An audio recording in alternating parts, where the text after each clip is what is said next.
남북 정상회담이 17일 앞으로 다가온 가운데 남북 모두 준비 작업에 속도를 내고 있습니다. 특히 북한 매체가 남북 정상회담 날짜와 장소를 언급해 눈길을 끄고 있습니다. 한편 도널드 트럼프 미국 대통령이 북미 정상회담 개최 시기를 공개적으로 언급하면서 북미 대화에 대한 기대감도 높아지고 있습니다. 이 시간 김영현 동국대 북한학과 교수, 홍현익 세정연구소 수석 연구위원 두 분 모시고 정상회담 준비 상황과 한반도 정세 얘기 나눠보도록 하겠습니다. 안녕하십니까? 네, 안녕하십니까? 어서 오십시오. 자, 먼저 북한 쪽으로 가보겠습니다. 예, 어제 북한 노동당 정치국 회의가 열렸습니다. 자, 정치국 회의. 네. 내일 최고인민회의가 있는데 그에 그렇습니다. 앞서 열리는 겁니까? 원래는 이제 그게 정상입니다. 예. 왜냐하면 정치국 회의라는 건 북한의 최고의 가장 중요한 정책 결정을 어디서 하느냐. 정치국에서 합니다. 노동당 정치국 회의고 거기에 이제 정의원 후보위원까지 포함하면 예. 한 10여 명이 되는데 이 사람들이 북한의 최고의 권력자들이라고 보시면 됩니다. 예. 그 위에는 이제 정치국 상무위원회가 있는데 예. 거기는 이제 김정은 위원장을 비롯해서 최룡해, 그다음에 김영남 상임위원장 이런 사람들이 지금 포진해 있습니다. 예. 그렇기 때문에 여기에서 이제 모든 것들을 큰 틀에서 결정하고 이것을 최고인민회의에서 추인하는 예. 그것이 이제 북한의 정상적인 시스템이다 이렇게 봐야 되고. 그럼 그동안 이렇게 이게 시스템이 가동되지 않았던 건가요? 그동안 가동은 됐을 건데 이게 예. 공개되지는 않았었습니다. 그렇습니까? 대체로 보면은 이제 정치국 회의를 하게 되면 예. 공개를 과거에는 많은 부분 하기도 하고 그랬는데 그동안은 정치국 회의에 대한 공개가 별로 없었습니다. 예, 예. 그러니까 회의가 없었을 수도 있고 또는 공개를 안 했을 수도 있는 예. 이것이 이제 북한 정치의 최근 상황이었는데 어쨌든 지금 좀 화면에 보시면요. 네네네. 저 김정은 위원장이 이제 사회를 주재를 했던 것 같고요. 그렇습니다. 그 오른편에 이제 김영남 상임위원회 네네. 최고위원회 상임위원장이 지금 앉아 있는 모습도 그러니까 보여주고요. 지금 그 앞에 테이블에 앉아 있는 사람들은 예, 예. 정치국 위원들이고 예. 뒤 테이블에 앉아 있는 사람들이 라운드 후보위원들. 테이블에 앉아 있는 사람들은 정치국 위원. 그렇습니다. 예. 뒤에는 이제 또 앉아 있는데 후보위원들입니다. 예. 그러니까 저 사람들이 최고인민회의에서는 주로 두 가지 결정을 하거든요. 하나는 예산, 그다음에 당을 제외한 나머지 모든 분야에서 주요 직책에 대한 인사 예. 이게 결정이 되는데 지금 저 회의는 그것을 실제 결정하는 회의고 예, 예. 또 하나 중요한 것은 김정은 위원장이 보고를 직접 했습니다. 예. 정치국회에서 보고를 했다는 것 자체는 정상적인 당 국가 시스템을 작동시키는 예. 그런 모습을 정확하게 좀 이번에 보여줬다. 예. 그렇게 평가할 수 있습니다. 그 이제 두 가지가 좀 저희들이 어제 정치국회에서 주목해야 될 게 있는 것 같습니다. 그 남북 정상회담에 대한 언급을 이제 북한 매체가 저 정치국 회의를 소개를 하면서 했다는 거 하고요. 그다음에 김정은 위원장이 이제 북미 대화를 그러니까 미국 대화라고 할 수 있겠죠. 뭐 조미 대화 이 이야기를 언급했다는 부분이 가장 관심사인 것 같은데 홍 의원님 생각 어떠세요? 그동안 이제 북한 매체에서 남북 정상회담 얘기를 통 안 하다가 드디어 이제 김정은이 정치국 회의를 주관했다 그러면서 거기에 대해서 새로운 전략 방향을 제시하고 그러니까 우리 정부가 그거를 좀 들었으면 굉장히 좋았겠죠. 근데 그걸 어떻게 정보를 잘 입수해서 김정은이 어떻게 하겠다라는 예. 방침을 지금 얘기한 거니까 그래요? 그걸 좀 어떻게 좀 입수를 하면 제일 좋을 텐데 예. 어쨌든 얘기를 했다 그러고 추상적으로만 그렇게 해놨습니다. 예, 맞습니다. 예, 그리고 이제 김 교수께서 잘 얘기를 하셨지만 예, 예. 이 정치국 이걸 강조하는 것은 결국은 정상국가로 가겠다. 그래서 김정은의 지금 야심을 보면 지금 뭐 1, 2년 통치할 게 아니라 한 60년 통치할 사람 것처럼 지금 하고 있어요. 그러니까 자기 아버지 시대에는 이제 비정상 국가로서 국방위원회라고 하는 비정상 기구를 이제 만들어 가지고 비상 체제를 유지했는데 다시 이제 할아버지 체제로 할아버지 때는 김일성 시대는 비교적 남북한 격차도 적었고 먹고 살만 했거든요. 그러니까 그때 체제로 정상 국가로 돌아가서 탄탄하게 앞으로 수십 년 지배하겠다. 예. 뭐 이런 야심을 펼치는 건데 예. 우리한테 지금 당장의 관심은 이 주민들에게도 이제 남북 정상회담 하는 것을 판문점 남측 지역 평화의 집까지 얘기가 나왔으니까 예, 맞습니다. 이제는 이제 남북 간의 관계라든지 노동신문의 논조 같은 것도 조금 달라질 수 있다. 지금까지도 제가 이렇게 매일 보면 우리 그 한국에 대한 비판을 상당히 자제하고 있고 또 뭐 이명박 대통령이나 박근혜 대통령 대북 강경책을 했던 전 지도자들 이런 분들 이제 비판하고 그다음에 인권 문제 그런 거 뭐 우리가 결의안에 찬성해서 반민족적 행위를 했다 뭐 이렇게 트집 잡고 그런 거나 하지 우리 정부, 문재인 정부 자체를 욕하고 그런 거는 상당히 거의 없어졌거든요. 그래요. 그러니까 지금은 이제 북한도 정상회담을 공개적으로 준비하는 체제로 이제 가기 때문에 예. 우리가 생각하는 저들이 과연 그 내심은 딴 마음 먹고 있는 거 아니냐 하는 것에서 이제 행동과 말이 이제 좀 일치해가는 그런 예. 상황을 우리가 보고 있는 것이다. 제가 그 부분을 조금 한번 읽어드릴 필요가 있을 것 같습니다. 어떤 분? 그러니까 김정은 위원장이 조선중앙통신- 보고했던 예. 내용을 일부를 읽어드리면 김정은 위원장은 보고에서 이달 27일 판문점 남측 지역 평화의 집에서 개최되는 북남 순회 상봉과 이렇게 표현했습니다. 예. 북남 순회 상봉과 회담에 대하여 언급하면서 당면한 북남 관계 발전 방향과 조미 대화 전망을 심도 있게 분석 평가했다. 예. 그러니까 조미 대화 전망은 그러니까 북미 정상회담을 간접적으로 언급을 그렇죠. 직접 한 거죠. 겁니다. 예, 맞습니다. 그러니까 이건 상당한 북한에서 이제 최초로 북미 정상회담에 대한 언급이 나왔다고 예. 봐야 되고, 그 다음에 금후 국제관계 방침과 대응 방향을 비롯한 노동당이 견지해 나갈 전략 전술적 문제들을 제시했다. 그러니까 김정은 위원장이 큰 틀에서 남북 정상회담, 북미 정상회담에 어떤 식으로 임할 것인지 예. 북측의 입장을 가닥을 잡아서 이 정치국 회의에서 보고를 했다. 예. 이것은 북한도 상당 부분 지금 준비를 하고 있다. 남북 정상회담, 북미 정상회담에 그렇죠. 대해서 이것을 따로 분리하지 않고 이것을 네. 동시에 같은 한 묶음으로 지금 보고 있으면서 이 문제를 직접적으로 북한도 매우 신중하게 지금 다루고 있다. 이것을 보여주는 겁니다. 그 내일 이제 최고인민회의가 있는데 어제 이제 그렇습니다. 정치국 회의에서 나왔던 내용들이 좀 구체화는 아니더라도 어느 정도 방향 가지고 네. 뭐 이걸 뭐 어떻게 손을 들어서 투표를 하는지 모르겠습니다만 결정을 할 수 있는 그런 기회가 있을까요? 내일 최고인민회의에서. 근데 원래 최고인민회의는 정상적으로 이야기를 하면 예산 문제와 인사 문제를 다루는 예. 게 최고인민회의 본회의의 예. 목표입니다.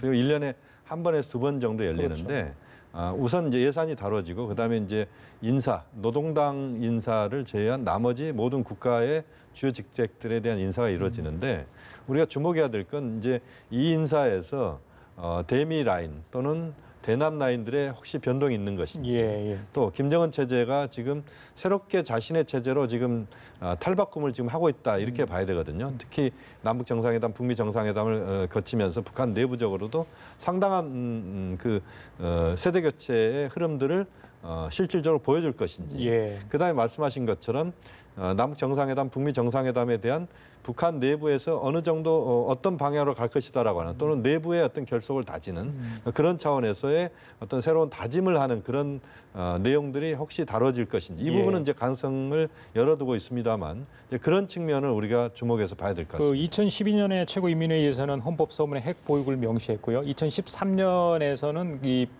그 핵 보유주의를 더 공고히 하자고 법령을 채택을 이렇게 했다고 하는데 네. 제가 말씀드리고 싶은 게 아마 내일 정도에 그 부분에 약간 뭐 수정이랄지 변화가 있을 수 있느냐 하는 게 제가 궁금해서 여쭤보는 거거든요. 그거를 수정한다면 대단한 일인데 사실 북한이 핵 문제 협상하러 나오는 건데 미리 수정하고 나오면 협상 뭐 우리는 거저 먹는 거죠. 그러니까 제가 보기에는 뭐 경제 발전에 좀 주력한다 이런 내용들이 나오면서 인사 개편 그런 건 주로 할 테고 작년에 10월에 그 노동당 그 중앙위원회 전원회의를 했기 때문에 거기에서 이제 탈락한 사람들이 이 당의 보직들은 다 바뀌었는데 내각이나 이런 데 보직은 안 바뀌었거든요. 그때 이미 숙청당한 사람들 그런 사람들 제명하고 새로운 사람이 임명하고 이런 건 하겠지만 법령 이를테면은 뭐 자기네가 2012년에는 헌법에다가 핵보유국이라고 명시했는데 그걸 수정한다. 그러면 사실 뭐 한국이나 미국은 협상하기 전에 벌써 거의 승리하고 들어가는 건데 그들이 그렇게까지 착한 정권은 아니다. 그렇기 때문에 그렇게 해주면 참 다행이지만 그걸 기대하기는 좀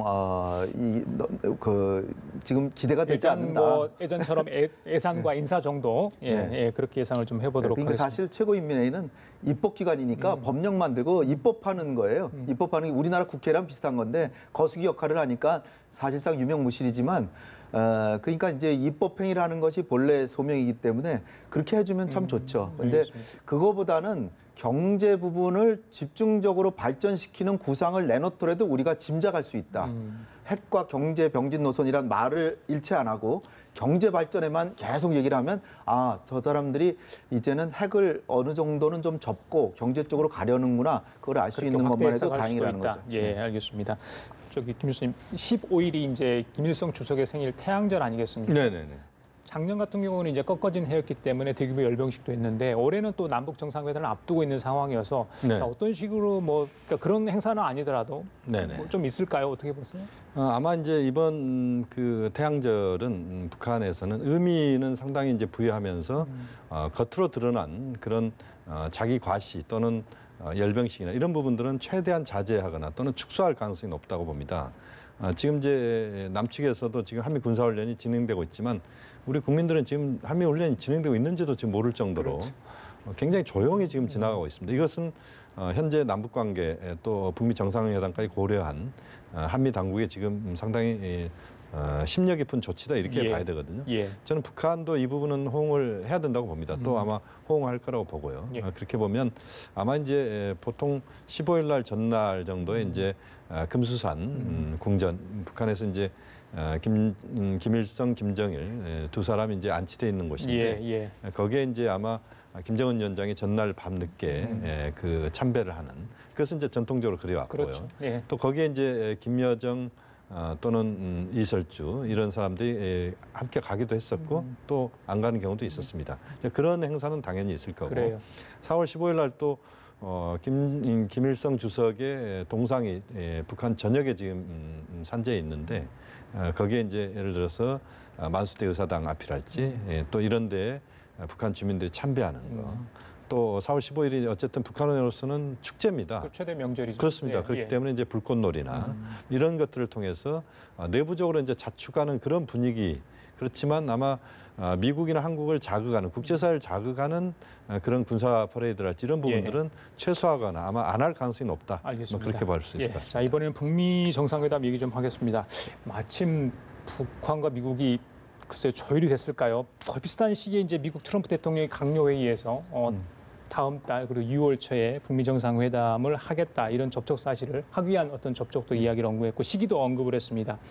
일각에서는 글쎄요 좀 조율이 안 돼가지고 연기될 수도 있다. 이게 뭐 지난주까지만 해도 나왔던 부분이었었거든요. 어떻게 좀 북미 접촉은 잘 되고 있다고 봐도 될까요? 글쎄 잘 되는지는 모르지만 적어도 정상적으로 가고 있는 것 같다.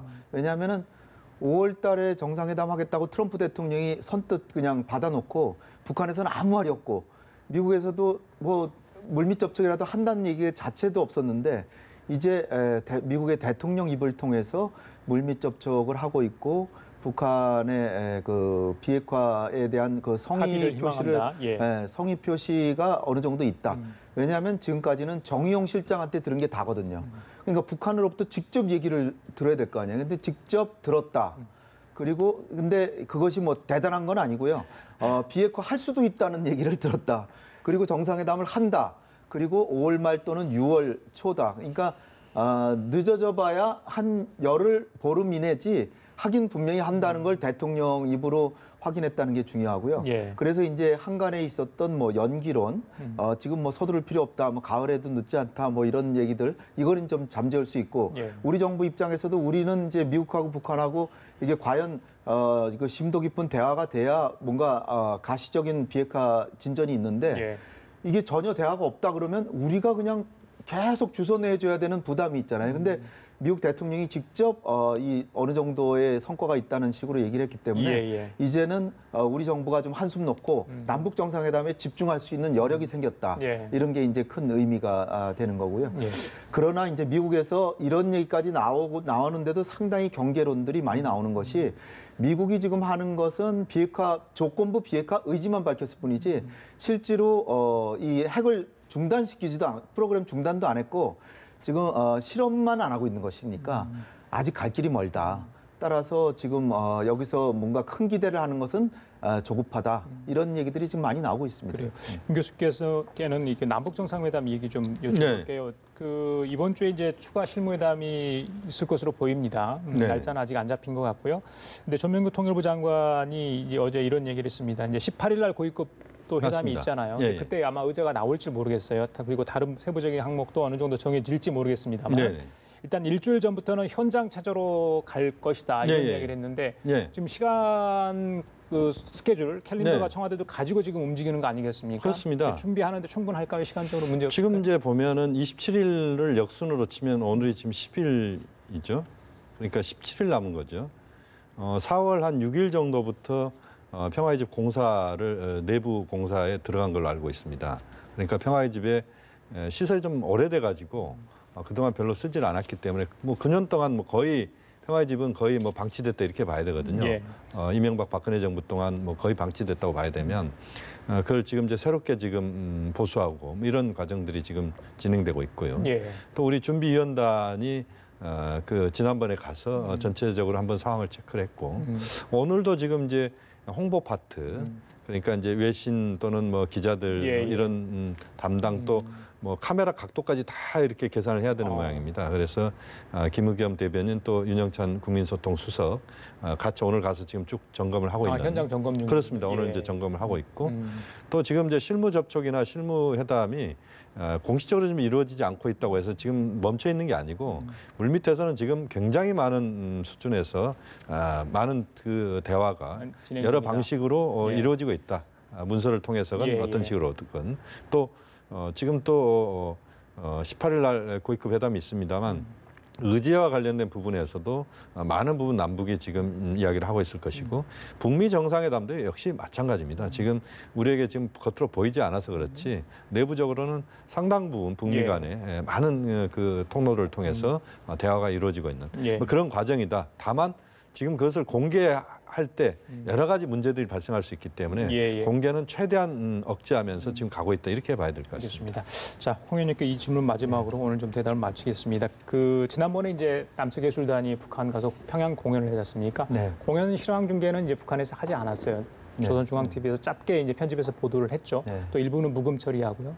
좀 조심해야 할 부분들은 자기들이 방영을 하지 않았는데 글쎄 그 부분까지도 어느 정도 이야기하겠지만 지금 오늘 일본 언론에서 북한 청소년 6명이 이제 한국 노래 듣고 춤을 췄다가 관련해서 교도소를 가는 소위 말해서 수감이 되는 그런 상황, 교화소죠. 그리고 4명은 1년 노역에 처했다. 그래서 북한 최고 지도자는 이미 한국 문화를 직접 평양까지 와서 접하게 했는데도 불구하고 북한 주민들한테 그렇게 통제를 한다. 이건 어떻게 좀 봐야 됩니까? 그러니까 북한이라는 사회가 아직은 전체주의 사회에서 약간은 좀 개방적으로 가지만 그건 최고 지도자가 입으로 하는 얘기고 실제로 그것이 주민들에게까지 다 전파되려면 그렇게 풀어놨다가 체제가 무너질 수 있다라고 하는 두려움이 있기 때문에 겉으로는 우리 남한이나 또는 대외적으로는 개혁 개방하는 것처럼 이렇게 분위기를 띄우면서 실제로 북한 내부는 아직 한참 세월을 더 기다려야 되는 그런 상황에서 내부 체제를 단속하기 위해서 김정은은 레드벨벳을 만나서 내가 남한의 같은 민족인데 레드벨벳을 모르겠느냐 이렇게까지 하고 또 그 공연장에서 하는 얘기가 우리 인민들이 남한의 노래를 듣고 저렇게 감동스러워하는 걸 보고 나도 굉장히 감격했다.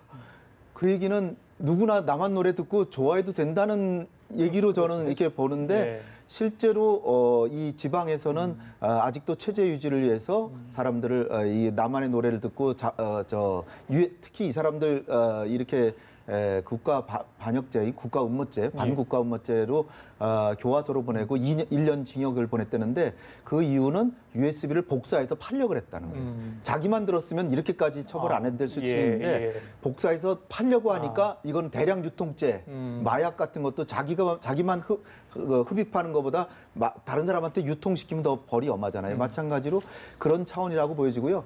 어쨌든 USB를 통해서 중국 사람들이 아마 우리 한국의 방송을 녹화해가지고 몰래 이렇게 들여가지고 백지영 씨의 그 잊지 말아요가 선풍적인 인기랍니다. 지금 북한 지역에서. 예, 알겠습니다. 자, 지금까지 김용현 동국대 북한학과 교수, 홍현익 세종연구소 수석 연구위원과 함께 얘기 나눠봤습니다. 말씀 잘 들었습니다. 감사합니다.